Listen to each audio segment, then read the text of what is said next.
К нам едет Шаляпин, хотя в Казань он скорее возвращается. Это и название художественного фильма о Федоре Ивановиче. Судьба оперного певца в контексте истории страны выйдет на экраны в декабре 2018 года. Сняться в киноленте сможет любой желающий. Кастинг актеров пройдет в Москве, Санкт-Петербурге и на родине Шаляпина в Казани. Хотя исполнители ключевых ролей фильма уже определены. Рисковать из-за меня? Я бы не хотел, чтобы у вас отняли права.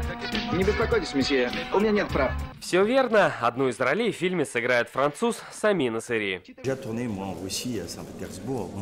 Конечно, пока я только открываю для себя Шаляпина, сейчас начинаю читать документы и его биографическую справку, но уверен, что все будет на высшем уровне. Я уже работал с российскими специалистами. Самого Федора Ивановича на экране сыграет актер Максим Тимофеев. Ключевым в фильме станет и образ друга Шаляпина Саввы Мамонтова. Федор Иванович – это сквозная линия проекта. То есть он, безусловно, все на него нанизано, все на его, скорее не на его исторический образ, скорее не на его образ человеческий, а на его, вот, как я уже сказал, эпический образ. Премьерный показ полуторачасового фильма ожидается в Казани в декабре следующего года. Салават Мухаммадуллин, Марат Зайдуллин, ТНВ, Казань.